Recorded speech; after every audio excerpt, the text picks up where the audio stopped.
ষষ্ঠ উপজেলা পরিষদ নির্বাচনের প্রথম ধাপে চেয়ারম্যান নির্বাচিত হয়েছেন নিজামুদ্দিন খান। তিনি মোটরসাইকেল প্রতীক নিয়ে ভোট পেয়েছেন ৩৬,৮৪০ ভোট।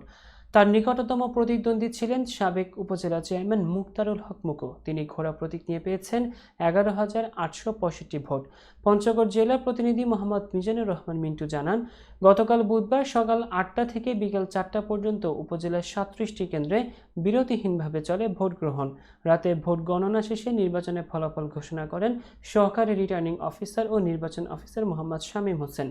এই উপজেলায় পুরুষ ভাইস চেয়ারম্যান নির্বাচিত হয়েছেন তৌহিদ হাসান তুহিন। তিনি টিয়া পাখি প্রতীকে ভোট পেয়েছেন ১৪,৬২৯ ভোট।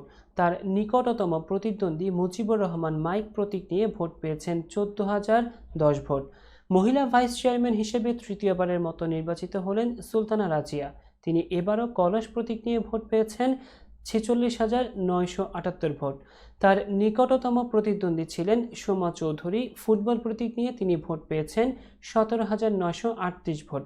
সুলতানা রাজিয়া টানা ৪বারের মতো নির্বাচিত হলেন। এবারের নির্বাচনে আওয়ামী লীগের ৩ প্রভাবশালী নেতাকে হারিয়ে নতুন মুখ প্রার্থীদের মধ্যে সর্বকনিষ্ঠ প্রার্থী চেয়ারম্যান নির্বাচিত হয়েছেন নিজামুদ্দিন খান। তার বিজয় নিয়ে উপজেলার সর্বত্র জুড়ে চলছে ব্যাপক আলোচনা। নির্বাচন কমিশনের তথ্য অনুযায়ী তেঁতুলিয়া উপজেলায় মোট ভোটার ১,০৪,৮১৪ জন।